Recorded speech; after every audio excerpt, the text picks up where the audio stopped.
लातूर शहरात फाल्गुन पौर्णिमेनिमित्त आयोजित धम्मदेशना व सत्कार समारंभ उत्साहपूर्ण आणि प्रेरणादायी वातावरणात पार पडला। बौद्ध धम्म संस्कार प्रशिक्षण चॅरिटेबल ट्रस्टच्या वतीने आयोजित या कार्यक्रमाला महिला व बौद्ध उपासकांची मोठी उपस्थिती लाभली।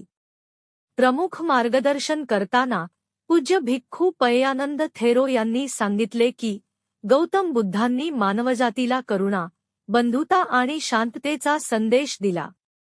समाजातील विषमता आणि भेदभाव दूर करून समतेवर आधारित समाजव्यवस्था निर्माण करणे हा बौद्ध धम्माचा मूलभूत उद्देश आहे। बौद्ध धम्म हा केवळ पूजार्चा नसून तो आचरणाचा मार्ग आहे, असे त्यांनी स्पष्ट केले। कार्यक्रमाची सुरुवात गौतम बुद्ध आणि डॉक्टर बाबासाहेब आंबेडकर यांच्या प्रतिमेस अभिवादन करून झाली।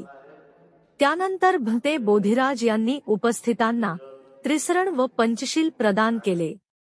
यावेळी विविध क्षेत्रातील मान्यवरांचा सत्कार करण्यात आला।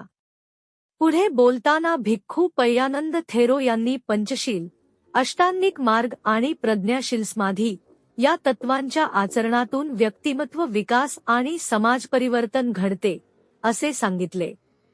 अन्याय, अंधश्रद्धा आणि भेदभाव दूर करून बुद्धांचा वैज्ञानिक दृष्टिकोन स्वीकारणे ही काळाची गरज असल्याचेही त्यांनी नमूद केले। कार्यक्रमाचे प्रास्ताविक प्राचार्य डॉक्टर दुष्यंत कटारे यांनी केले, सूत्रसंचालन डॉक्टर अरुण कांबळे यांनी केले, तर आभार प्रदर्शन मिलिंद धावारे यांनी मानले। धम्मपालन गाथा आणि आशीर्वाद गाथेसह कार्यक्रमाची सांगता झाली। समता, करुणा आणि सामाजिक बांधिलकीचा संदेश देणारा हा धम्म सोहळा प्रेरणादायी वातावरणात संपन्न झाला।